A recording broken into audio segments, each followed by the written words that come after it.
খাওয়ার জন্য। আমি বলেন ঠিক হইতো? ফল খাওয়ার কথা তো বলে নাই। আদম আলাইহিস সালাম ঘুমায় রইলেন। ঘুম থেকে ওঠার পরে ওই গাছের শরবত বানায়া হাওয়া আলাইহিস সালাম ওই ইবলিসের ছলনায় পড়িয়া হাওয়া আলাইহিস সালাম ওই গাছের ফল ছিঁড়িয়া শরবত বানায়া আদম আলাইহিস সালামকে ঘুম থেকে ওঠার পরে দিলেন। আদম আলাইহিস সালাম এবং হাওয়া দুজনে খাওয়ার পরে শরীর থেকে যে বেহেশতের পোশাক ছিল পরে গেল। পরে যাওয়ার পরে আল্লাহ বলেন, তোমরা এখান থেকে ফাখরুজ মিনহুমা, তোমরা এখান থেকে বের হয়ে যাও। আদম এবং হাওয়াকে জান্নাত থেকে বের করে দিলেন। দুজনকে দুই প্রান্তে পাঠিয়ে দিলেন। পাঠিয়ে দেওয়ার পরে আদম আলাইহিস সালাম তফসিরে কিতাবে লেখেন 350 বছর পর্যন্ত উনি কান্নাকাটি করলেন। 350 বছর পর্যন্ত কান্নাকাটি করার পরে আরাফার ময়দানে দুজনের আবার সাক্ষাৎ হলো। আরাফার ময়দানে দুজনের যে সাক্ষাৎ হলো ওই দিনটা, ওই সময়টা, এই দিনটা ছিল মুহররম মাসের 10 তারিখ। মুহররম মাসের 10 তারিখ আল্লাহ আবার দুজনকে সাক্ষাৎ করাইলেন। 350 বছর কান্নাকাটি করার পরে এই মুহররমের 10 তারিখে আদম আলাইহিস সালামের কান্নার কাটি করার মুনাজাত আল্লাহ কবুল করলেন। ভাইরা আমার, এই জিলহজের 10 তারিখ, মুহররমের 10 তারিখ আল্লাহ রাব্বুল আলামিন এই পৃথিবীর পরিসমাপ্তি ঘটাবে। তাফসীরে কিতাবে লেখেন, আল্লাহর নবী যখন মেরাজে গিয়েছিলেন তখন হযরত ইসরাফিল আলাইহিস সালামের মুখের মধ্যে সিংহা ছিল, বাঁশি ছিল। মুহাম্মদুর রাসূলুল্লাহ সালাম দিলেন, আসসালামু আলাইকুম ইয়া ইসরাফিল। ইসরাফিলের জবাব দেয় না, আবার বলেন আসসালামু আলাইকুম ইয়া ইসরাফিল, জবাব নাই। আসসালামু আলাইকুম ইয়া ইসরাফিল 3 বার সালাম দেওয়ার পরে আমাদের নবীজি জবান খুলে দিলে বলেন, ও ভাই ইসরাফিল, আমার সালামের জবাব দাও। আল্লাহ এই মুহূর্তে আমাকে আসমানে আনিয়া আল্লাহর সাথে সাক্ষাৎ না করায়া সিংহায় ফু দেওয়ার জন্য আল্লাহ তোমাকে নির্দেশ দিবে না। তখন ইসরাফিল আলাইহিস সালাম জবাব দিলেন, ওয়া আলাইকুমুস সালাম ইয়া হাবিবাল্লাহ। আল্লাহর নবী বললেন, তুমি জবাব দিলা না কেন? তখন ইসরাফিল বললেন, আল্লাহ আমার মুখের মধ্যে লাগাম টেনে দিয়েছেন আর বাঁশি দিয়েছেন, আল্লাহ যখন হুকুম দিবেন ইসরাফিল সিংহায় ফু দাও, তখন আমার সিংহা ফু দিতে হবে। একটি সেকেন্ড যাতে দেরি না হয়, সাথে সাথে হুকুম দিয়ে দিব, বুঝে দিব। এখন তোমাকে যদি আমি সালামের জবাব দেই, এদিক থেকে যদি আল্লাহর হুকুম দিয়ে ইসরাফিলের সিংহা ফু দিলাম, তো সালামের জবাব দিতে গিয়া আল্লাহর হুকুমের অবাধ্যতা হয়ে যাবে, দেরি হয়ে যাবে। এই কারণে আমি তোমার সালামের জবাব দিছি না।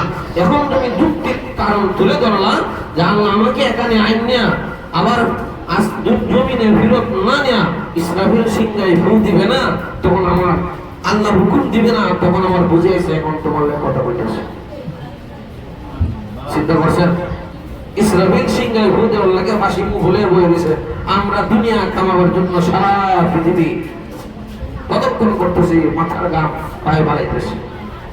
ইসরাফিলের সিংহায় ফু, এই দিনটা হবে মুহররমের 10 তারিখ।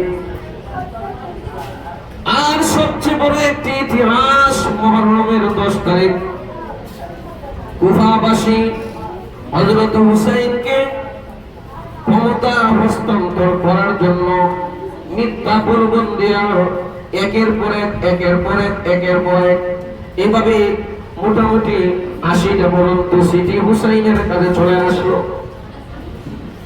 হযরত হুসাইন রাদিয়াল্লাহু তাআলা 72 জন সংখ্যা নিয়ে উনি কুফার ময়দানে চলে গেলেন।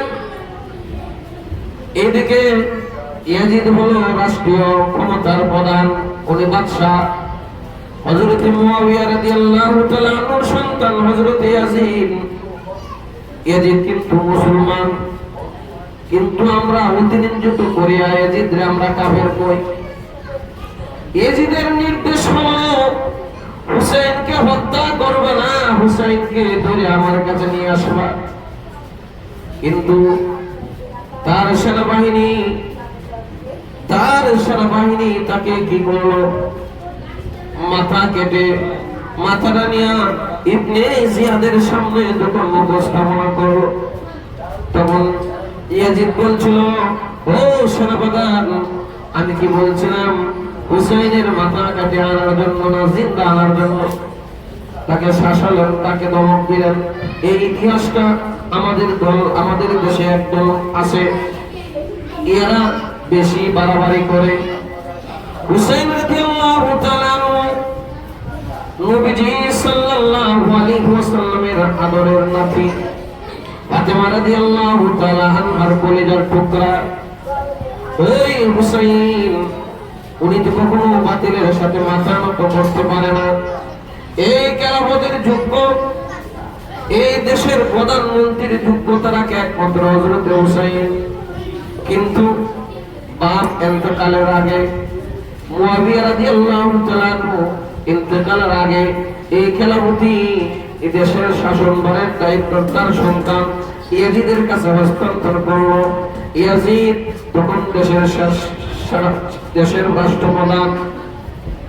হুসাইন রাদিয়াল্লাহু তাআলা 72 জনের কাফেলা নিয়ে, উনি তো যুদ্ধের জন্য যায় নাই, কুফাবাসী ওনাকে চিঠি দিয়েছেন, আসুন আপনার কাছে আমরা বায়াত গ্রহণ করব, আপনার শাসনভার আমরা গ্রহণ করব।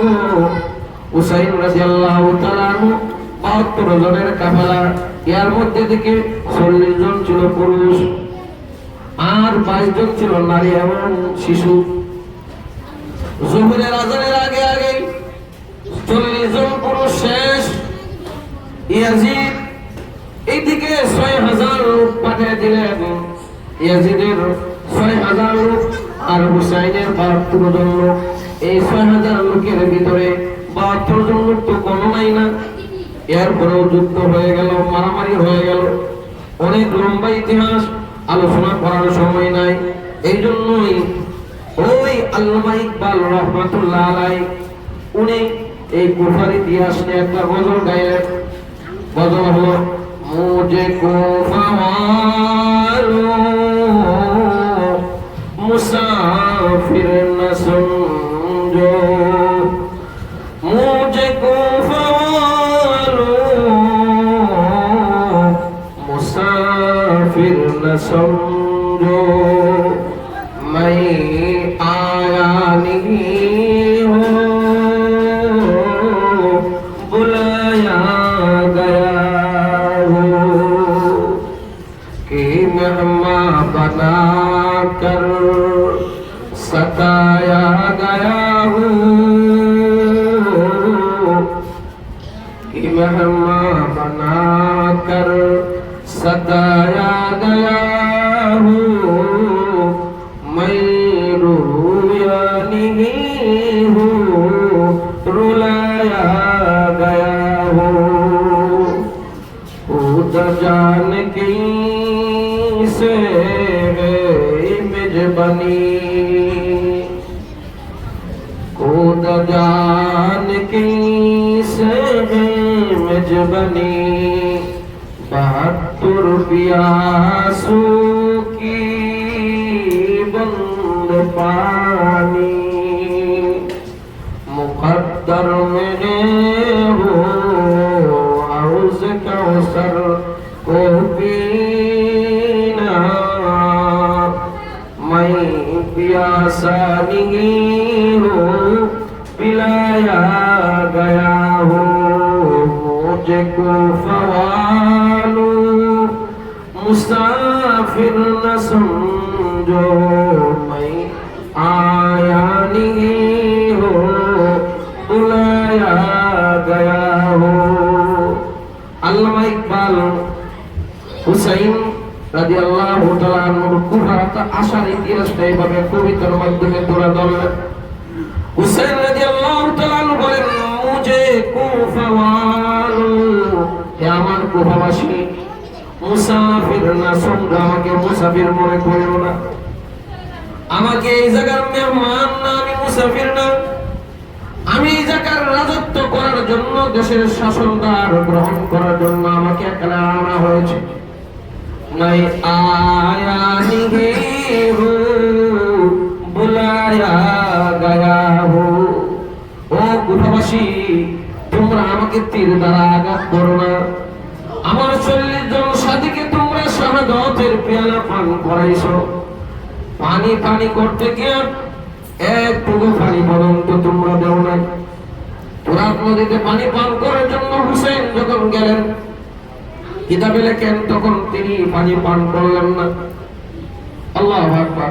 বড় হৃদয় বিদারক ঘটনা এই কারবালার ইতিহাসে ঘটলো। এটা এই যে ঘটনা ঘটবে হাদিসের মধ্যে আছে, আল্লাহর নবী হযরতে আয়েশা মতান্তরে উম্মে সালমাকে নিয়ে ঘরের মধ্যে বসে রইলেন আর বললেন, এমন সময় হযরত মিকাইল আলাইহিস সালাম আসলেন। উনি সাধারণত আসেন না, মিকাইলের কাজ হলো মিষ্টি বর্ষণ করা, রিজিকের ব্যবস্থা করার দায়িত্ব। ওই মিকাইল আলাইহিস সালাম আল্লাহর নবীজির কাছে আসলেন, এসে বললেন, ওগো নবীজি, এমন সময় মিকাইল আর মুহাম্মদ সাল্লাল্লাহু আলাইহি ওয়াসাল্লাম যখন কথাবার্তা বলে, এমন সময় হযরত হুসাইন রাদিয়াল্লাহু তাআলা রাসূলের গার মোবারকে উঠে গেলেন। ছেলে সন্তান, মেয়ে সন্তান, ছোট ফুলাফান মানুষ গারে উঠে, কোলে উঠে, উঠেনি উঠে হুসাইন রাদিয়াল্লাহু তাআলা আল্লাহর নবীজির আদরের নাতি ছিলেন।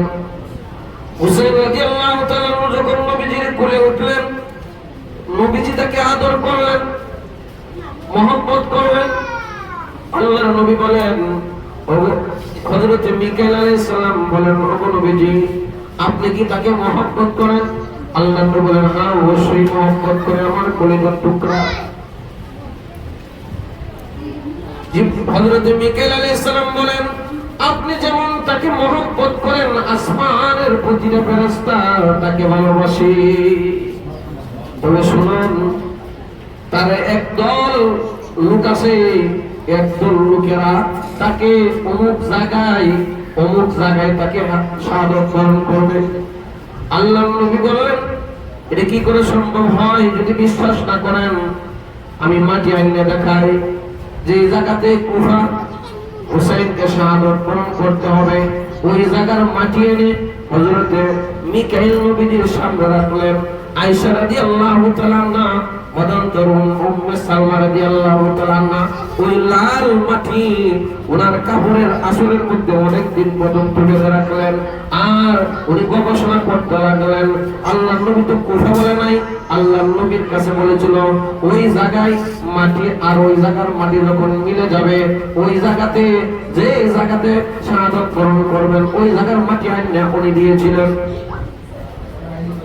শাহজালাল রহমাতুল্লাহ আলাইহি ওনার পীর এমন থেকে ওনার ফিরে বললেন, ও শাহজালাল সাফরান, তোমরা একটা বাহিনী নিয়া তোমাদের হাতে মাটি দিলাম, ওই মাটিটা নিয়া তোমাদের হাতের মাটি আর এই মাটি যেখানে মিলবে, তোমাদের হাতের মাটির সাথে যদি ওই জায়গার মাটি মিলে যা, তাহলে ওই জায়গাতেই তোমরা অবস্থান করবা। এমন দেশ থেকে মুলকে ইয়ামন দেশ থেকে আরব কান্ট্রি থেকে শাহজালাল সাফরান ওনার 360 জন সাথী নিয়া ওই ওনার হাতের যে উস্তাদের হাতের যে মাটি ছিল ওই মাটি নিয়া শাহজালাল রহমাতুল্লাহ আলাইহি সিলেটের মাটির সাথে মিলাইলেন। মিলানোর উপরে দেখলেন যে ঠিকই মিলে গেছে। ওখানে তাবু কাটলেন, তাবু কাটার পরে এখানে তিনি অবস্থান করলেন। আজও এখন সিলেটের জমিনে আছে। আমার মেসেজ হলো, মাটি হলো কাঠি, এই জন্যই মাটির বড় দামি জিনিস। আপনি আমাকে আল্লাহ মাটি দিয়ে বানাইছেন, ওই মাটি হুসাইন যে মাটিতে শাহাদাত বরণ করবে, ওই হুসাইনের শাহাদাতের মাটি দিয়া আল্লাহ নবীজিকে দেখাইলেন। মা আয়েশা দেখলেন, উম্মে সালমা দেখলেন, কিন্তু কুফাতে উনি শাহাদাত বরণ করবেন এই কথা বলে নাই। মুলকে এমন থেকে শাহজালালের উস্তাদ বলে দিলেন যে সিলেট যাইতে এই কথা বলে নাই, আর বলে দিয়েছেন যে মাটির সাথে মাটি, তুমি মাটি দেয়া যে জায়গায় যাইবা, যেখানে অবস্থান করবা সেই জায়গাতে তুমি দেখবা মাটিটা মিলে কিনা। উনি আস্তে আস্তে তাবু কাটে অবস্থান করে রাত্রে যাপন করে, সেখানে মাটির সাথে মাটি মিলে না, এভাবে মিলতে শেষে সিলেটের মাটির সাথে মিলে গেল। আধ্যাত্মিক জগতের যারা আছে, আপনি আমি মাটি এনের মাটি মিলাইলে আমরা বুঝতে পারতাম না, এই যে আমরা সম্ভব না যে এই মাটি মিলন আধ্যাত্মিক জগৎ দ্বারা তারা আধ্যাত্মিক ভাবে সেই মাটি এই মাটি দ্বারা মিলাইতে পারে, অবস্থান করতে পারে। এটা আপনি আমার দিলে মিলাইতে পারতেন, ভেস লাগাই দেন, সেই যোগ্যতা আল্লাহ তাদেরকে দিয়েছেন। যাই হোক, আমার মেসেজ হলো এই হুসাইন রাদিয়াল্লাহু তাআলা আনহু মুহররমের 10 তারিখ কারবালার প্রান্তরে উনি ইয়াজিদের বাহিনীর 6000 ইয়াজিদের বাহিনীর হাতে উনি নির্মমভাবে শাহাদাত বরণ করলেন। আবার এই পৃথিবীর পরিসমাপ্তি যখন ঘটাবে, আবার জিলহজ আবার মুহররমের 10 তারিখ এই আমার শুক্রবার দিন, আজকে মুহররমের 10 তারিখ শুক্রবার, আবার মিলে গেছে আবার মুহররমের 10 তারিখ আবার শুক্রবার দিন পৃথিবীর পরিসমাপ্তি ঘটাবে। এই হলো মুহররমের তাৎপর্যপূর্ণ আলোচনা। আরো মুহররমের আরো অনেক অনেক ঘটনা আল্লাহ রাব্বুল আলামিন এই মুহররমের 10 তারিখের মধ্যে আল্লাহ লুকায়িত রাখছেন। শুধু কারবালার ইতিহাসটাই আমরা স্মরণ করি, বাকি ইতিহাসগুলো আমরা দেখি না। বাকি ইতিহাসগুলো মুহররমের ইতিহাস আলোচনা করতে গিয়ে ইয়াজিদ বাহিনীরা, আমরা ইয়াজিদরে কাফের বলি, কাফের বলা যাবে না, বলে মুসলমান, নামাজ পড়তেন, রোজা রাখতেন, তবে অন্যায় করেছেন তার শাসনামলে, এই কথা স্বীকার করতে হবে। তার শাসনামলে তার সেনাবাহিনী তাকে হত্যা করলো, মাথা কাটলো, কিন্তু ইয়াজিদের হুকুম ছিল মারবা না, ধরে নিয়ে আসো। কিন্তু তারা মাথা কাটার কারণে ইয়াজিদের একদল বাহিনীরা কাফের করলো। কাউকে কাফের বলা যাবে না, যারা ইয়াজিদরে কাফের বলে, আরে ভাই অলিপুরি রহমত, অলিপুরি দামাত করতে তোকে অনেক লোক কাফের বলে। এই আজকে ভিডিও রেকর্ডিং হচ্ছে, এই কথা যদি বেদাতীদের কাছে যা, তাহিরি ভক্ত যারা আছেন, আটটুসি দেওয়ানবাগী, এরা বলবে হুজুর এটা কাফের, আমরা কাফের বলবো। কারণ ইয়াজিদরে কাফের কইছে। ইয়াজিদরে কেন কাফের বলবো? ইয়াজিদের বাপ ছিল হযরত মুআবিয়া রাদিয়াল্লাহু তাআলা আনহু, সাহাবী। ওনার সন্তান হলো ইয়াজিদ, ওনার সন্তান হলো ইয়াজিদ। সে নামাজ পড়তো, রোজা রাখতো, কোরআন শরীফ তেলাওয়াত করতো, সেটা কাফের হয়ে গেল। কিন্তু কাফের তারা কেন বলে? তার শাসন বলে হুসাইনের শাহাদাত বরণ করবে। আরে ভাই, হুসাইনের শাহাদাত বরণ করবে, এটা আল্লাহ আগে তুলতে লেখা আছে। এই ঘটনা যে ঘটবে এটা একটা ইতিহাস হয়ে থাকবে। এজন্যই ইসলাম জিন্দা হতা है और কারবালা কি বাত। এবং হুসাইন রাদিয়াল্লাহু একটা মেসেজ দিলেন যে হক কখনো বাতিলের সামনে মাথা নত করবে না। ইয়াজিদের চাইতে লক্ষ গুণ বিশিষ্ট এবং অধিকার এবং মর্যাদাবান এবং দেশ চালানোর মতো সর্বশক্তি এবং গঠনমূলক সবকিছু হযরত হুসাইন রাদিয়াল্লাহু তাআলার কাছে ছিল। এই জন্যই হুসাইনকেও কুফারীরা বললেন, আপনি আসেন, আপনার কাছে আমরা বায়াত গ্রহণ করব, এদের কাছে আমরা বায়াত গ্রহণ করব না, এদের শাসন আমরা মানব না, আপনার কাছে আমরা বায়াত গ্রহণ করে আপনাকে কুফার গভর্নর বানাবো।